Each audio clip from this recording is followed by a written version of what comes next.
సందర్భం కాదు. ఈ మీటింగ్ పెట్టడం కానీ ఇది కానీ ఆనంద్ బాబు సార్ రావడం కానీ ఇది వేరే సందర్భం. ఇది ఎల్లుండి మీటింగ్ కోసం మాట్లాడడానికి మాత్రమే వచ్చారు. మనకు వేరే ప్లాట్ఫామ్ దొరుకుతుంది మీ ఆవేదన చెప్పుకోవడానికి ఏమైనా చేయడానికి. ఇప్పుడు ఇక్కడ రెండే విషయాలు చెప్తాను, చాలా ఓపెన్ గా చెప్తున్నా. మీరు ఇలాగే గొడవ చేస్తే సార్ ఒకసారి వినండి, ఎవరైనా నా మాట వినండి. ఇందాక నుంచి ఆ పేరు అరుస్తున్నారు కదా మీరు. నా మాట విన్నప్పుడు వినప్పుడు నాకు విలేకరు నిలిచి నా పేరు వస్తుంది. ఒకసారి వినండి. ఇన్ని రోజులు నేను ఇన్ఛార్జ్ ఇప్పుడు జిల్లా పార్టీ ప్రెసిడెంట్ ఉన్నాను, పార్లమెంటరీ పార్టీ ప్రెసిడెంట్ ఉన్నాను. దానికైనా విలువండి. ఒకసారి వినండి. ఫస్ట్ ఇక్కడ రెండు విషయాలు జరుగుతాయి, చాలా క్లియర్ గా చెప్తున్నాను. మీరు గట్టిగా అరుచుకొని ఉంటే ఇది ఆ మీటింగ్ కాదు, ఆ ప్రొపగండ చేయడం అది కాదు, ఈ సందర్భం కాదు అసలు. ఇది ఎల్లుండి మీటింగ్ కోసం మాత్రమే ఆయన పార్లమెంటరీ ఇన్ఛార్జ్ గా సార్కి ఇచ్చారు.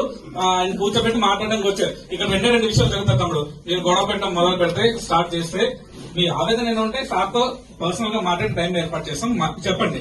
లేదు మీరు ఇలాగే కొంచెం కంటిన్యూ చేస్తుంటే నలుగురు పిలిచి ఆయన మాట్లాడి ఏదో టార్గెట్ ఇచ్చారు మన నియోజకవర్గానికి, ఆ టార్గెట్ చెప్పేసి ఆయన వెళ్ళిపోతారు. ఇది రెండే జరుగుతాయి.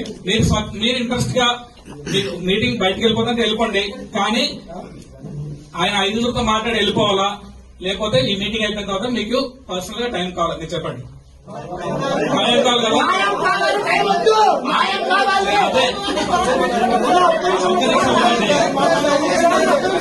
నేను చెప్పి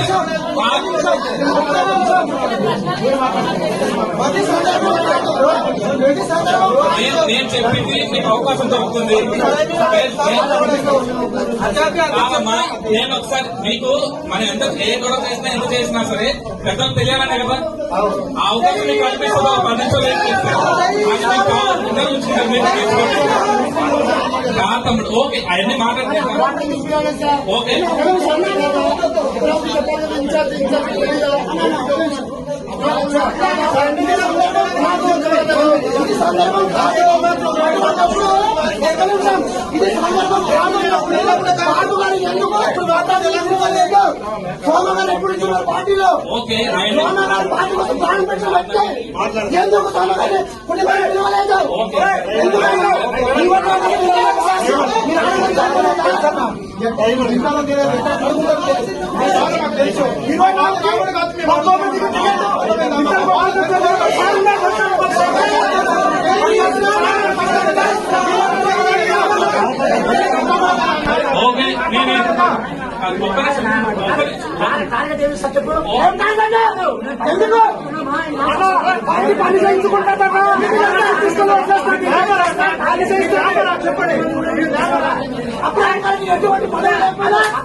తమ్ముడు లేకపోతే సందర్భం చెప్పుతో కొట్టకపోతే నాకు దాని కాదు.